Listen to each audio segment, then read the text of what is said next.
pledge to raise awareness about the impact of drug abuse, substance misuse. I think today morning you have got one message. Did anyone see that? ಏನಂತ ಬಂದಿದೆ message? Don't let drugs control you. ಇದರದ್ದು main theme ಇದೆ 2024ದು. ಅಂದರೆ ಈಗ ಏನು ಹೇಳ್ತಾರೆ, NDPS, the full form of NDPS is narcotics, drugs and psychotropic substances. Main ಆಗಿ ಈಗ specially engineering second year students, right, you all ಈಗ ಹೆಚ್ಚಾಗಿ 15 to 22 ಇಯರ್ಸ್ವರೆಗೂ ಹೆಚ್ಚಾಗಿ ನಾವು ಕೇಸ್ ಮಾಡಿದ್ರು ಕೂಡ ಹೆಚ್ಚಾಗಿ ಸ್ಟೂಡೆಂಟ್ಸ್ ಸಿಕ್ಕಾಕೊಳ್ಳೋದು ಇದೇ ಏಜಿನವ್ರೆ. ಅಂಡರ್ಸ್ಟುಡ್? ಈಗ ನಮ್ಮ ಮೇನ್ ಥಿಂಗ್, ನೀವು ಓಕೆ ಅಡಿಕ್ಟ್ ಆಗ್ತಾ ಹೋಗ್ತೀರಾ, 1 ಡೇ ತಗೊಂಡಿದ್ದೀರಾ, 2nd ಡೇ ತಗೋತೀರಾ, 3rd ಡೇ ತಗೋತೀರಾ, ಹಾಗೆ ಎಲ್ಲಿಂದಲೋ ಒಂದು ಕಡೆಯಿಂದ ಸಿಗ್ತಿರುತ್ತೆ. ಈಗ 1 ಡೇಗೆ, 2 ಡೇಸ್ಗೆ, 3 ಡೇಸ್ಗೆ ನಿಮ್ಮ ಹತ್ರ ಅಮೌಂಟ್ ಇರುತ್ತೆ, ಪಾಕೆಟ್ ಮನಿ ಸಿಕ್ಕಿರುತ್ತೆ, ಓಕೆ ಆಯ್ತು. Next 4th day 5th day ಏನು ಮಾಡ್ತೀರಾ? ಓಕೆ ಸಾಲ ಮಾಡ್ತೀರಾ, ಓಕೆ 1 ಡೇ ಕೊಡ್ತಾನೆ ಫ್ರೆಂಡ್, 2 ಡೇ ಕೊಡ್ತಾನೆ, 3rd ಡೇ ಕೊಡ್ತಾನೆ, ಆಯ್ತು ಒಂದು 5 ಡೇಸ್ ಕೊಡ್ತಾನೆ, ನೆಕ್ಸ್ಟ್ ಅವನು ಕೊಡೋದು ನಿಲ್ಲಿಸ್ತಾನೆ. ನೆಕ್ಸ್ಟ್ ಯಾಕಂದ್ರೆ ಇದರಿಂದ ನೀವು ಒಮ್ಮೆ ಇದ್ರಲ್ಲಿ ಬಿದ್ದರೆ you can not come out of this. ಈಗ ನಾನು ಹೇಳ್ತಲ್ಲ, ನೀವು ಒಂದು ಮಾಡ್ತಾ ಹೋದಂಗೆ ಸಾಲದಲ್ಲಿ ಬೀಳ್ತೀರಾ. Economically, financially, whatever, emotionally, physically, mentally ಎಲ್ಲದರಲ್ಲಿ ವೀಕ್ ಆಗ್ತಾ ಹೋಗ್ತೀರಾ.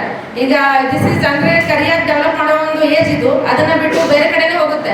ಈಗ ನಾವು ಬಿಡ್ತಿರ್ತೀವಿ ಎಲ್ಲಾದ್ರೂ ತಗೊಂಬಂದು ಒಬ್ಬೊಬ್ಬರನ್ನೆಲ್ಲ. ಅವ್ರ ಹಾಲತ್ ಅಂದರೆ ಅವ್ನು ಫಸ್ಟ್ ಇನ್ ಫೋಟೋ ನೋಡಿದ್ರು ಈಗಿನ ಪ್ರೆಸೆಂಟ್ ಫೋಟೋಗೂ ಯಾವುದು ಮ್ಯಾಚ್ ಇರಲ್ಲ. ಫಸ್ಟ್ 6 ಪ್ಯಾಕ್ಸ್ 8 ಪ್ಯಾಕ್ಸ್ ಮಸಲ್ಸ್ ಎಲ್ಲ ಬೆಳ್ಕೊಂಡು ಹಿಂಗೆ ಗ್ರೀನ್ ಶರ್ಟ್ ಇದ್ದಾನಲ್ಲ ಅವನಾಗಿರ್ತಾನೆ.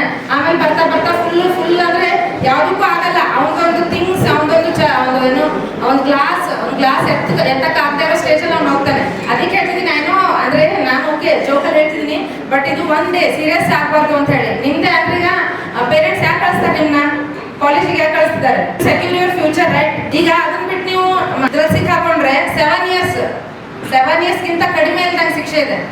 ಈಗ ನೀವು ತಗೊಳ್ತಾ ಇದ್ರು ಅಂದ್ರೆ ಕಲ್ಟಿವೇಟ್ ಮಾಡಿದ್ರು, ಟ್ರಾನ್ಸ್ಪೋರ್ಟ್ ಮಾಡಿದ್ರು, ಅದನ್ನ ಎಲ್ಲರೂ ಸೆಂಡ್ ಮಾಡಿದ್ರು ಅಥವಾ ಸೆಲ್ ಮಾಡಿದ್ರು, ಏನೇ ಆದ್ರೂ ಅದಕ್ಕೆ ಪನಿಷ್ಮೆಂಟ್ ಇದ್ದೇ ಇದೆ. ನೀವು ತಗೊಳ್ತಾ ಇದ್ದೀರಾ ಅಂತ ಹೇಳಿ ನಮ್ಗೆ ಗೊತ್ತಾಗಿ ಕೇಸ್ ಆದ್ರೂ ಬಿಲೋ 7 ಇಯರ್ಸ್ ನಿಮ್ಗೆ ಸಿಗಲ್ಲ. 7 ಇಯರ್ಸ್ ಅಂಡ್ ಅಬೋನೆ.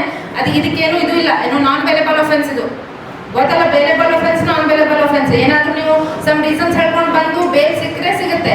ಈಗ ಬಟ್ NDPS ಅಂದ್ರೆ ಡ್ರಗ್ಸ್ ಕೇಸಲ್ಲಿ ಸಿಕ್ಕರೆ you are not going to get any bail for this is a non bailable offence. ಅದಕ್ಕೆ ಹೇಳ್ತಿದ್ದೀನಿ 7 ಇಯರ್ಸ್. ಈಗ ಯಾರಾದ್ರೂ ಗ್ರೋತ್ ಮಾಡ್ತಿದ್ದಾರೆ ಅಥವಾ ನೀವು ಎಲ್ಲಿಂದ ತಗೊಳ್ತಾ ಇದ್ದೀರಾ ಅಂತ ಹೇಳಿ, ಅಂದ್ರೆ ಯಾರೋ ಒಬ್ರು ಡೀಲರಿಂದ ನೀವು ತಗೊಳ್ತಾ ಇದ್ರೆ, ಪರ್ಚೇಸ್ ಮಾಡ್ತಾ ಇದ್ದೀರಾ ಅಂದ್ರೆ 20 ಇಯರ್ಸ್ಗಿಂತ ಲೆಸ್, ಅಂದ್ರೆ 20 ಇಯರ್ಸ್ ಅಬೋನೇ ಸಿಗುತ್ತೆ. 20 ಇಯರ್ಸ್ಗಿಂತ ಕಡಿಮೆ ಇಲ್ದಂಗೆ ಸಿಗುತ್ತೆ ಶಿಕ್ಷೆ.